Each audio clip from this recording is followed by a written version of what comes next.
오늘은 재미로 사냐 의미로 살아야지, 재미로 사냐 의미로 살아야지 라는 제목으로 하나님 말씀 증거하도록 하겠습니다.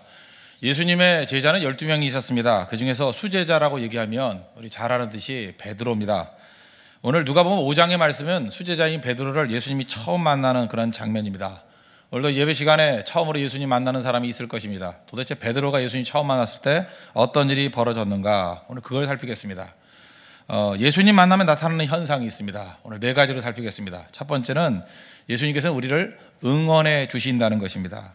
지금 베드로는 굉장히 지쳐 있었습니다. 오늘 5장 5절 보십시오. 시몬이 대답하여 이르되 선생님, 우리들이 밤이 새도록 수고하였으되 잡은 것이 없지만은, 밤새도록 고기 잡았는데 잡은 게 없다고 얘기합니다. 그런 사람이 지치죠. 현대인들 많은 사람들이 지쳐 있다고 얘기를 합니다. 이 모양 저 모양으로 지쳐 있습니다.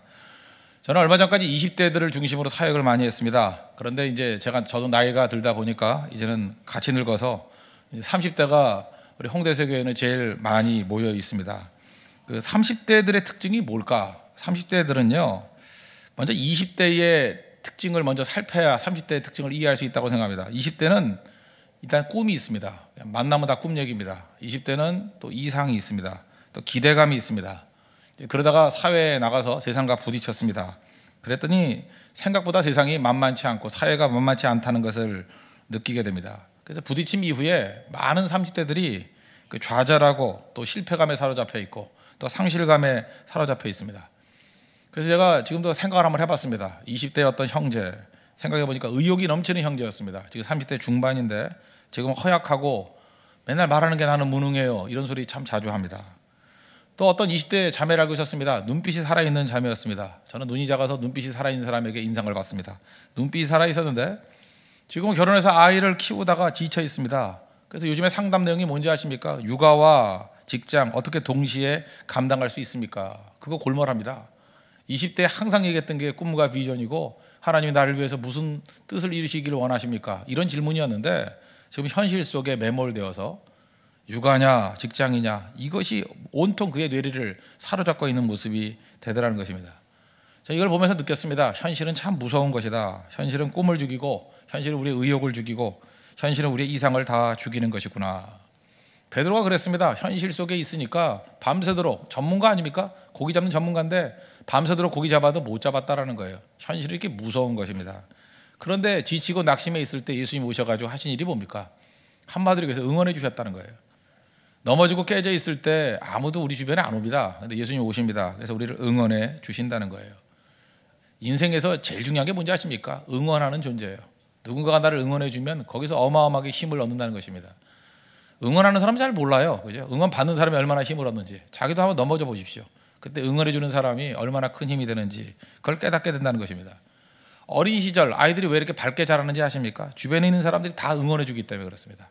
어린아이들 보십시오. 무조건 사랑해 주잖아요. 사고 쳐도 사랑해 줍니다. 어른들이 가다가 커피 쏟으면 뭐 이런 게 다 있어 그러지만요, 애들이 커피 쏟으면 그것도 귀엽대요. 사고 쳐도 사랑해 주는 게 어린 시절입니다. 그래서 아이들이 밝게 자라는 겁니다. 응원하는 세력이 너무너무 많기 때문에. 학창 시절, 티네이저 때 보십시오. 친구들과 어울립니다. 그래서 행복합니다. 왜? 친구끼리 서로 응원해 주기 때문에 그렇습니다. 그러다가 사회에 나왔습니다. 사회에 나와서 아무리 열심히 하고 아무리 잘해도 아무도 응원해 주지 않습니다. 잘하는 것은 당연한 것이고 못하는 것에 대해서는 질책을 합니다. 그래서 사회에 대해서 참 냉정하다 이렇게 느끼게 된다는 것입니다. 그게 사회의 특징이라는 것입니다. 응원 없는 거 참 무서운 것입니다. 우리 지난주인가 지지난주인가 일본 축구팀 가는데 우라와라는 팀이 있어요. 우라와. 우리 그 제일동포 선수 이충성도 거기 있죠. 우라와. 아마 이충성 때문에 그런지 모르지만 거기 그 서포터스라 그러죠. 응원하는 사람들이 인종차별적인 플랜카드를 걸었죠. 제페니스 오니, 일본인만 뭐 입장 가능. 뭐 두 가지 설이 있습니다. 이충성 때문에 걸었다는 얘기도 있고, 혐한론 때문에 한국 사람을 향해서 뭐 말하는 거다 그런 얘기도 있습니다. 이게 세계적으로 질책을 받게 됐죠. 그래서 축구협회에서 내린 결론이 무엇입니까? 관중 없는 경기. 저는 이해가 안 됐어요. 관중 없는 경기가 왜 그게 징계가 되느냐. 선수들 얘기가 그렇습니다. 관중 없이 뛰어보면 2배, 3배 힘이 든대요. 응원하는 세력 없이 뛴다는 것은 경기가 아니래요. 그렇지 않습니까? 응원 세력이 그렇게 무섭다는 것입니다. 관중 없는 경기가 중질책이 될 수 있는, 중징계가 될 수 있는 정도로 인간은 응원이 필요하다는 것입니다. 우리 그 무명의 연기자들이 그런 얘기합니다. 텅 빈 객석을 바라보면서 연기할 때 제일 낙심이 된다고. 왜? 환호가 없을 때 제일 힘들다고. 응원이 필요합니다. 근데 우리가 넘어지고 깨졌을 때 예수님이 오셔서 하는 일을 응원해 주신다는 것입니다. 응원해 주신다. 사실은 베드로는 이랬던 것 같습니다. 그 누가복음 앞장 4장에 보면 예수님이 각 마을을 다니면서 잔치도 하셨고 병자도 고치셨고 기적도 행하시고 많은 일 하셨습니다. 아마 들었을 거예요. 근데 우리 가운데도 그렇습니다. 뭐 예수님 믿고 뭐 예배드리고 또 교회 다니면 뭐 기쁨이 충만하더라. 뭐 이렇게 은은하게 들려올 수도 있다고 생각을 합니다. 그러나 베드로에게는 그것이 그들만의 잔치였습니다. 인생 좀 살다 보면요 이런 게 생깁니다. 뭔가를 압니다. 그렇잖아요. 나이 한 40만 넘어도 뭔가를 압니다. 그리고 인생에 신선한 것이 없다. 뭐 이런 것을 느끼게 된다는 것입니다. 그래서 웬만하면 감동하지 않습니다. 웬만하면 그 의미를 느끼지 못합니다. 뻔하다라고 느낍니다. 그렇지 뭐 어려우니까 저렇게 해서 위로받는 거지. 넘어졌으니까 잠시 저러는 거지. 답답하니까 저러는 거지. 아마 그런 마음이 베드로에게도 있었다고 생각을 합니다. 그게 인생입니다. 그래도 그 사람에게 필요한 게 뭔지 아시면 응원이 필요한데 지치고 상해 있을 때 자기가 찾아간 게 아닙니다. 예수님이 찾아오셨다라는 것입니다. 이게 중요하다는 거예요. 우리의 삶 가운데 예수님의 응원이 필요합니다. 오늘도 이 자리 예배 드리시는 분들 예수님이 여러분 응원해 주실 것입니다. 저는 어렸을 때 들었던 이게 뭐 유머인데 이게 참 재밌더라고요. 어떤 아이가 공부를 되게 못했는데 전 과목 성적이 가래요. 가. 근데 한 과목만 양이래요. 그럼 우리 같으면 뭐라 그럽니까? 이 돌다가리가 다 있나? 너 도대체 누굴 닮아 이러냐? 엄마 닮아 공부 못하는구나. 뭐 이렇게 얘기했을 거 아닙니까 아버지가? 근데 그 아버지가 참 훌륭한 아버지더라는 거예요. 너무 한 과목만 집중적으로 공부하지 마라 그랬다는 거예요. 나 이게 참 잊혀지지 않아요. 그죠? 다 가를 바라보고 있을 때 아버지는 하나 잘하는 양을 바라보고 격려해주고 응원해주고 칭찬해주잖아요. 저는 우리가 믿는 하나님이 그런 하나님이라고 믿습니다. 예수님이 그런 예수님이에요. 그죠? 한 가지를 바라보고 우리를 칭찬하고 응원해 주시는 분이라고요.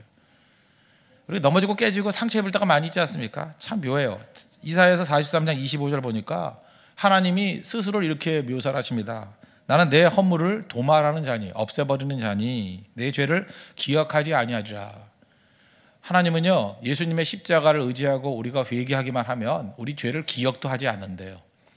근데 세상은 참 묘한 게 뭐냐면 잘한 건 다 잊어버리고 죄만 기억해요. 여러분 그렇지 않습니까? 세상 속에 살아보십시오. 묘해요. 죄만 기억해요. 기억한 건 하나도 기억 안 하고. 하나님이 얼마나 좋으신 하나님인지 아시겠죠?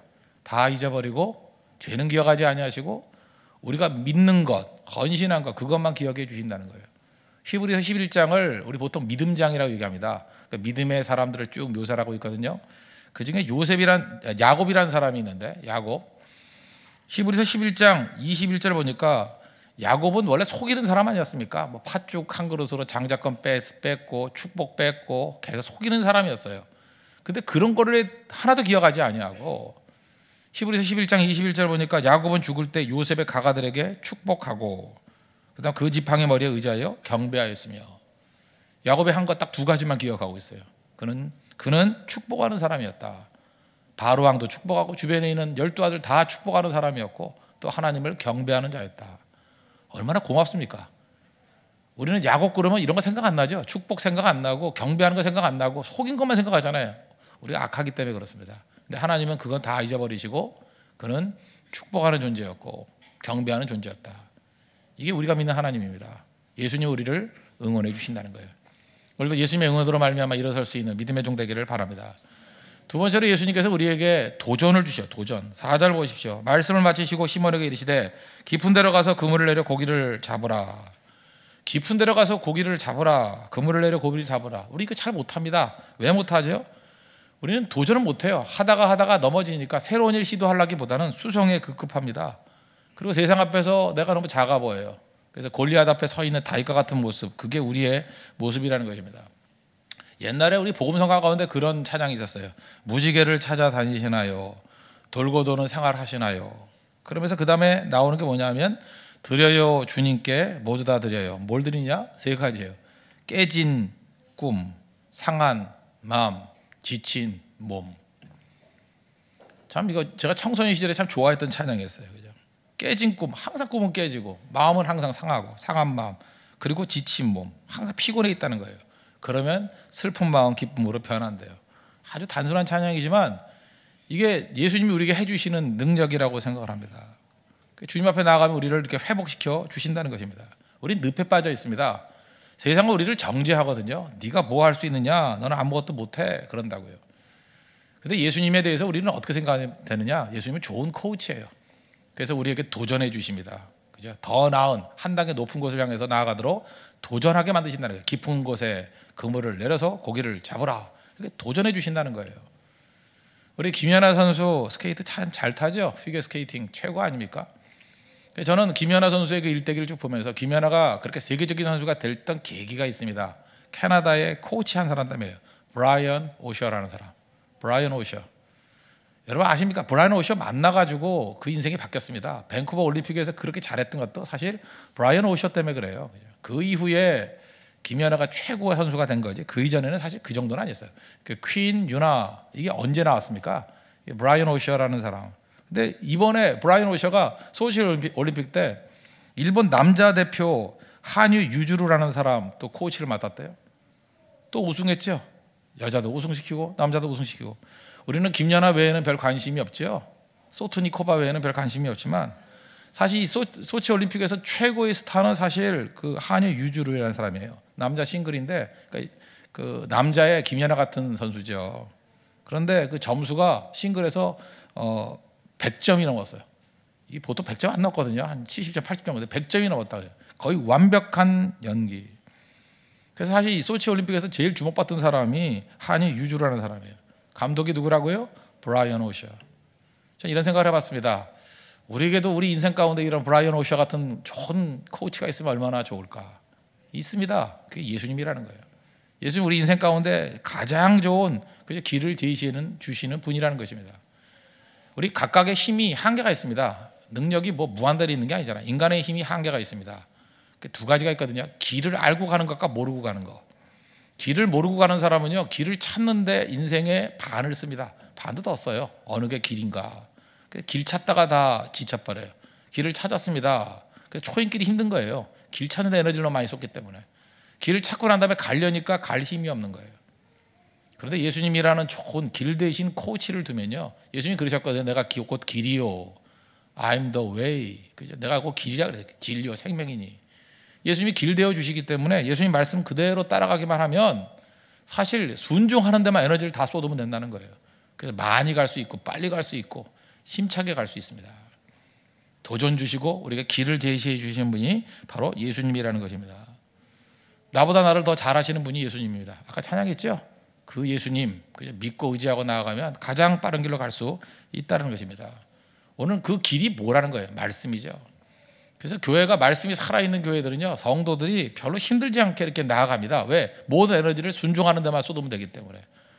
근데 그 말씀이 살아있지 않은 교회의 특징이 뭐냐면 교인들끼리 모여서 잠깐만 성경 공부하자, 뭐 스터디하자 그러는 거예요. 그 무슨 얘기입니까? 목마르다는 뜻이에요. 무슨 얘기입니까? 길을 못 찾겠다는 거예요. 그러니까 너무 답답하니까 자기들끼리 모여서 길 찾겠다 그러는 거라고요. 참 그걸 바라보면서 불쌍하다는 생각이 들어요. 성경 그걸 뭐라 그러냐? 말씀이래요.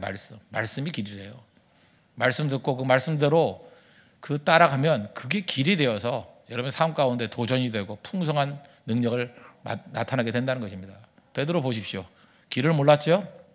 깊은 데로 가서 금을 내리라. 길 다 그렇게 주잖아요. 모든 에너지를 순종하는 데만 쓰잖아요. 내가 말씀에 의지하여 그물을 내리리다. 그런데 열매 거두잖아요. 그게 예수님이 주신 도전이라는 거예요. 도전. 길 제시하니까 모든 에너지를 순종에만 써라. 그런 인생의 풍성한 열매를 거두는, 고기를 잡는 승리하는 인생이 될 것이다. 그게 예수님이 하시는 일이라는 것입니다. 여러분들 말씀대로 순종하므로 말미암아 인생의 풍성한 열매를 거두는 승리자 되는 축복이 임하기를 바랍니다. 세 번째로 예수님이 하시는 일이 뭐냐면 인정하게 한다는 거예요. 인정. 연약과 실패를 인정하는 것으로 우리를 이끌어 가신다는 것입니다. 8절 보십시오. 시몬 베드로가 이를 보고 예수의 무릎 아래에 엎드려 이르되 주여 나를 떠나소서 나는 죄인이로소이다.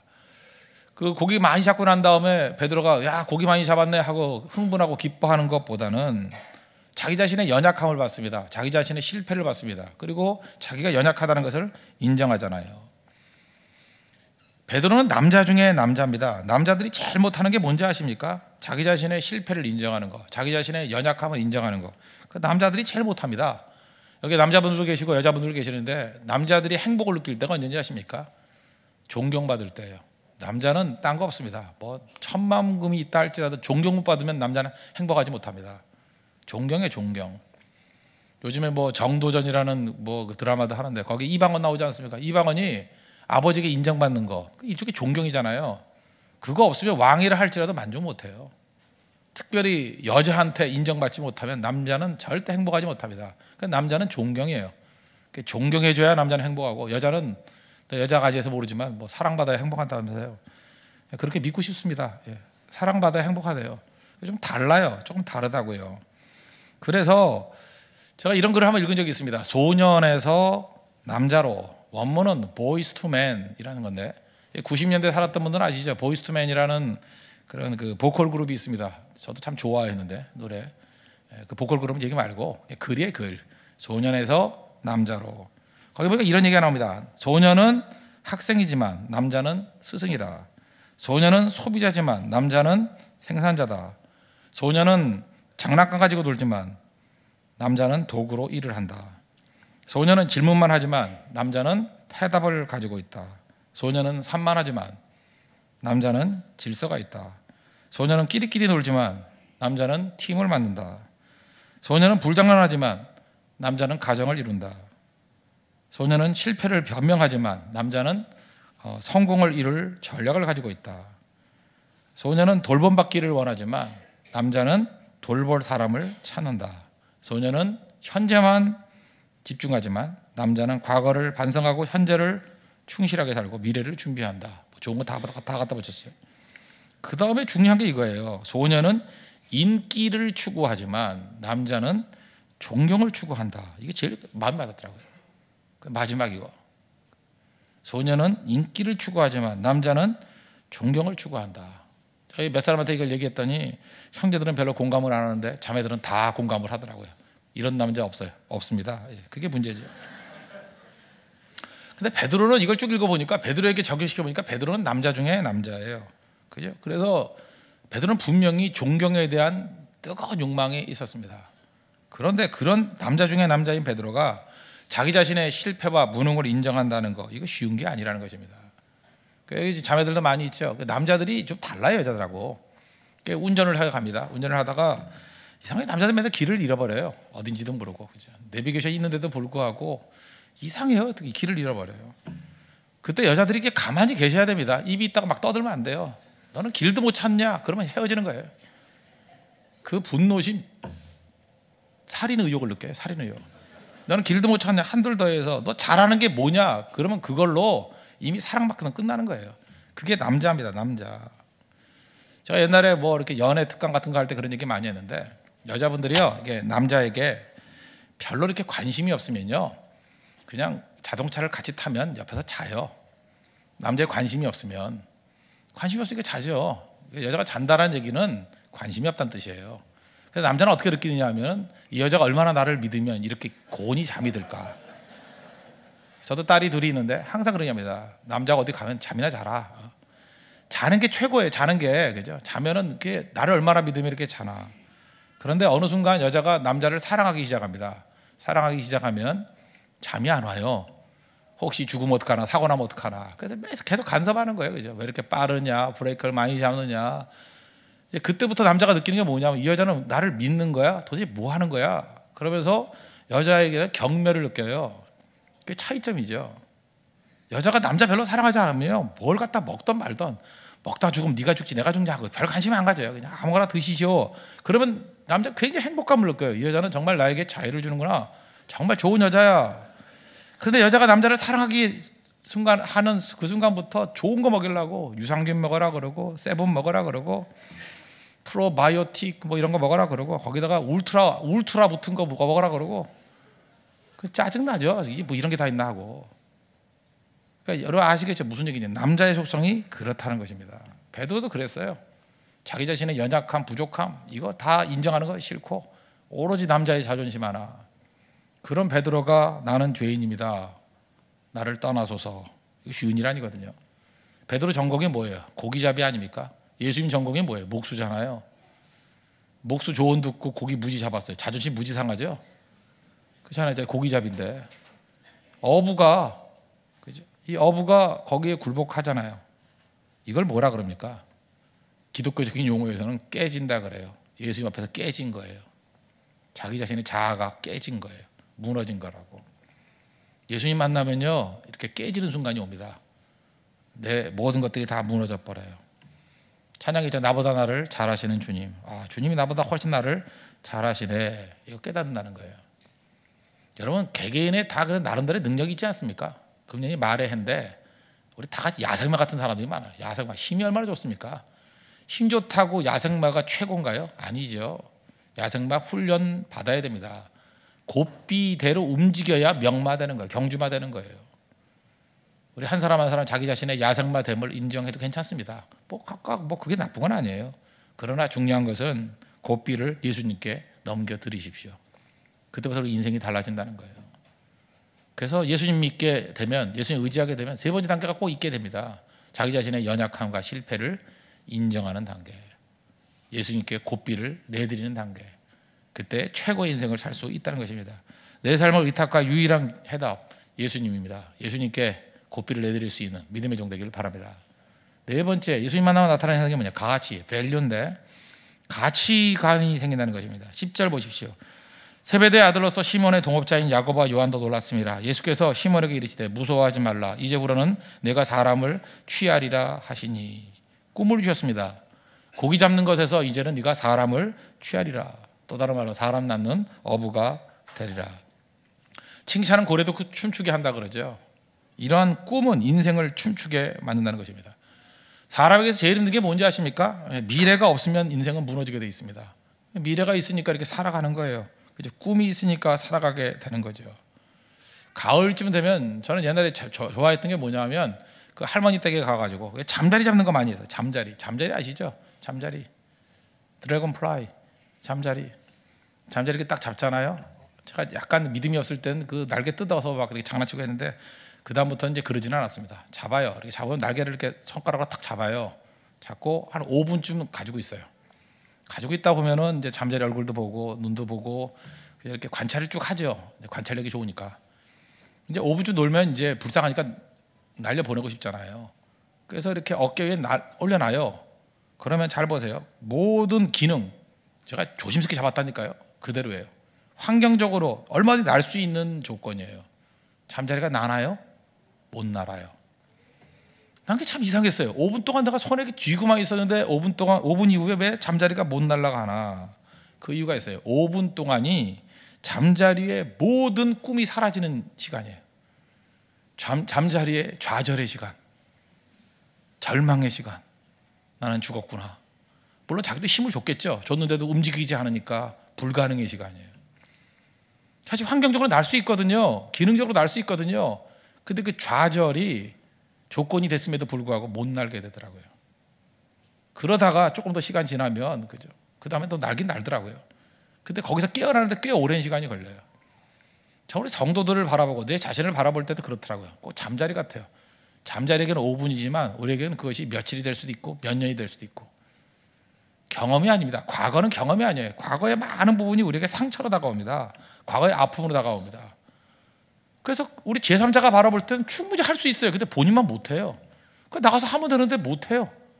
이유가 뭐예요? 잠자리 5분 같이 자기 인생에 좌절에 어떤 때는 5년이 있었고 좌절에 5개월이 있었고 묶여있던 5년이 있었고 묶여있던 5개월이 있었기 때문에 그래요. 예수님 만나면 그거 일어날 수 있는 힘을 주신다는 것입니다. 그래서 예수님의 응원이 필요하고 예수님의 꿈과 비전이 필요해요. 그래서 말씀이 우리에게 주는 게 뭐냐? 꿈과 비전이에요. 20세기 최고의 그 권투 선수라고 말하는 무하마드 알리라는 사람이 있었죠. 뭐 나비처럼 날아서 벌처럼 쏜다 뭐 이러는 거. 잘 모르십니까? 권투 전 좋아했거든요. 진짜 하기도 했고. 근데 이 무하마드 알리가 그렇게 권투 잘했는데 물론 권투 코치도 있었지만 무하마드 알리에게 있던 또 하나의 코치가 있었대요. 멘탈 코치.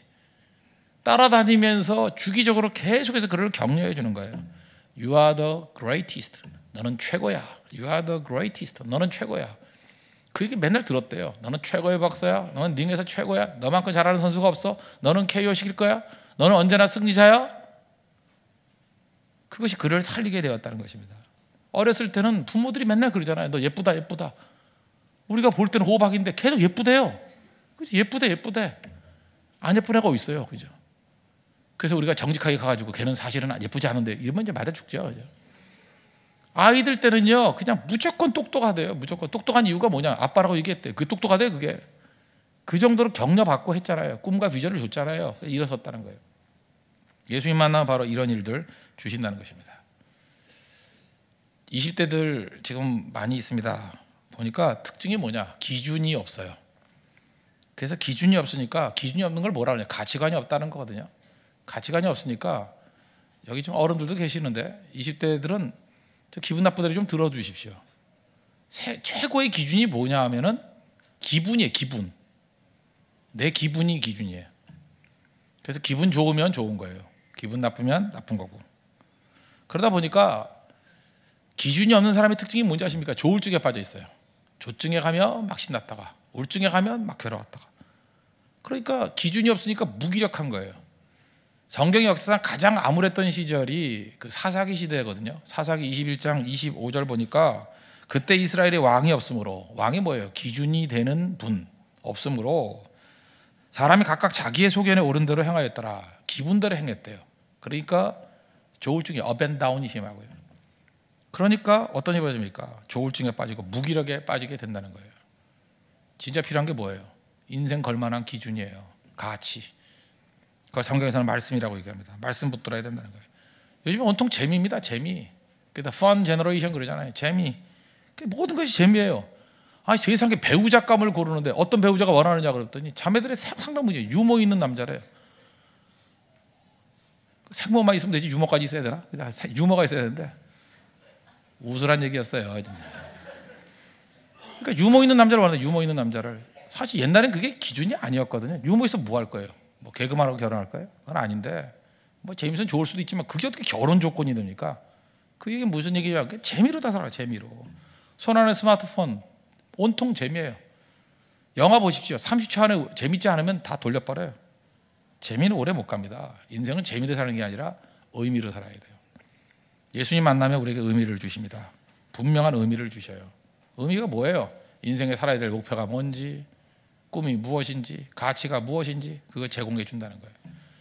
영국 사람에게 있어서 그 전설적인 우리나라의 그 단군 같은 존재가 있죠. 아더왕이라고. 아더왕 이야기 아시죠? 그게 지금 웨일즈 지방에 있는 그 전설 같은 얘기인데 뭐 진짜인지 가짜인지 모르지만 반은 가짜 같고 반은 진짜 같고. 그 카멜롯 이야기로 유명하지 않습니까? 6세기 영국 역사가 길지 않으니까 6세기에 그 원탁을 만들잖아요. 원탁이 완성이 되잖아요. 이 아더왕은 굉장히 그 이상적인 왕이에요. 기사들에게 150명의 기사들의 힘을 이용해 가지고 기사들의 힘으로 백성들을 압제하는 게 아니라 평화를 구현하고 공의를 세우자. 그게 아더왕의 목표였어요. 그러니까 일종의 가치죠, 가치.